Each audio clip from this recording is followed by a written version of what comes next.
अस्सलाम वालेकुम दोस्तों, स्टोरी ज़ोन देखने वालों को खुश आमदीद। आज की वीडियो की तरफ बढ़ने से पहले आपसे गुजारिश है कि अगर आपने अभी तक हमारा चैनल सब्सक्राइब नहीं किया तो सब्सक्राइब बटन पर क्लिक कर दें और बेल आइकन को प्रेस करें ताकि हमारी आने वाली हर वीडियो आपको बर वक्त मिलती रहे।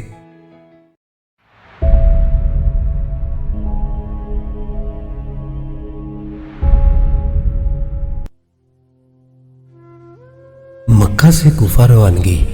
हज़रत इमाम हुसैन अलैहिस्सलाम मक्का मुअज़्ज़मा से 8 ज़ुल्हज को कूफा के लिए रवाना हुए।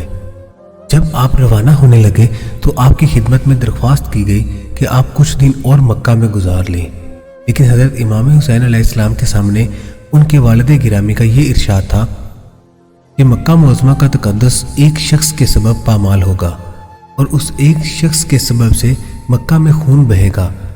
आपने फरमाया कि मुमकिन है कि मक्का में यजीदी फौज मेरी गिरफ्तारी का इक़दाम करे और हमारे हामी हमारे दिफा में तलवारें उठा लें। इस तरह मेरे सबब से हरम मक्का में खून बहे। इमाम अली मकाम अलैहिस्सलाम तवक्कल बर खुदा कूफा की तरफ रवाना हो गए। रास्ते में सुफा के मकाम पर अरब के मशहूर शायर फरजौक से आपकी मुलाकात हुई। वो कूफा से आ रहा था। फरजौक ने आपको सलाम किया और दुआ देते हुए कहा कि अल्लाह ताला आपकी मुराद पूरी करे, आपको वो चीज़ अता फरमाए जिसके आप तलबगार हैं। हज़रत इमाम हुसैन अलैहिस्सलाम ने पूछा कि तुम्हारे पीछे लोगों का क्या हाल है। उसने कहा कि लोगों के दिल तो आपके साथ हैं मगर उनकी तलवारें बनी उमैया के साथ हैं। ताहम क़ज़ाए इलाही आसमान से नाजिल होती है और अल्लाह जो चाहता है करता है।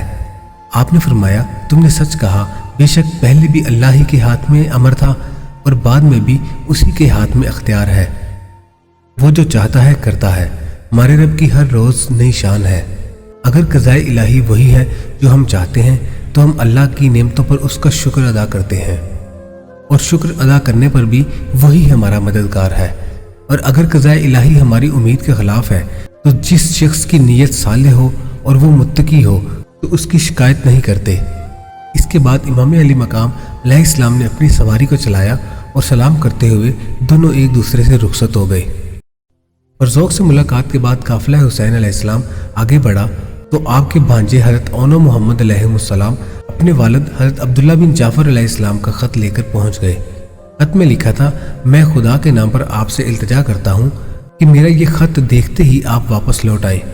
जो सफ़र आपने इख्तियार किया है उसमें मुझे आपकी हलाकत और आपके अहले बैत की बर्बादी का खौफ है। आज अगर आप हलाक हो गए तो इस्लाम का नूर बुझ जाएगा। आप हदायत याफ्तों के रहनुमा और अहले ईमान की उम्मीद है। आप सफ़र में उजलत ना करें। इस ख़त के पीछे मैं खुद आ रहा हूँ, बस सलाम। हज़रत अब्दुल्ला बिन जाफ़र अलैहिस्सलाम ने अपने बच्चों के हाथ ये ख़त रवाना करके खुद अमीर मक्का उमर बिन सईद से मुलाकात की और उससे कहा कि हज़रत इमाम हुसैन अलैहिस्सलाम को एक ख़त भेज दें जिसमें उन्हें अमान देने और नेकी और एहसान करने का वादा हो और ख़त में उन्हें वापस आने की दरख्वास्त की गई हो। मुमकिन है इस तरह वो मुतमिन होकर वापस आ जाएं। उमर बिन सईद ने कहा कि जो कुछ आप लिखना चाहते हैं वो मेरी तरफ से लिख लें, मैं उस पर मोहर लगा दूंगा। इस पर हज़रत अब्दुल्ला बिन जाफ़र ने जो लिखना चाहा उमर बिन सईद की तरफ से लिखा और उस पर उसने मोहर सब्त कर दी। आपने इससे मज़ीद कहा कि मेरे साथ किसी आदमी को अमान के तौर पर भेज दो। इस पर उमर बिन सईद ने याहया को आपके साथ भेज दिया। हज़रत अब्दुल्ला बिन जाफ़र और याहया ख़त लेकर रवाना हो गए, हत्ता कि हज़रत इमाम हुसैन अलैहिस्सलाम से जा मिले और उन्हें यह ख़त पढ़ कर सुनाया। हज़रत इमाम हुसैन अलैहिस्सलाम ने वापस आने से इनकार करते हुए फरमाया, मैंने रसूलुल्लाह सल्लल्लाहु अलैहि वसल्लम को ख्वाब में देखा है और आपने मुझे एक काम सर अंजाम देने का हुक्म फरमाया है जिसको मैं हर हालत में अंजाम दूंगा। उन्होंने पूछा, वो ख्वाब क्या है? आपने फरमाया कि ये ख्वाब मैं किसी को नहीं बताऊंगा यहाँ तक कि मैं अपने रब से जा मिलूं। इमाम अली मकाम अलैहिस्सलाम ने उमर बिन सईद की तहरीर का जवाब लिखकर उनके सुपुर्द किया। हज़रत अब्दुल्ला कुछ मजबूरियों की वजह से इस सफ़र में आपके साथ नहीं जा सकते थे। उन्होंने अपने साहबजादों औनो मोहम्मद अलैहिस्सलाम को आपके साथ रहने की हदायत की और खुद वापस आ गए।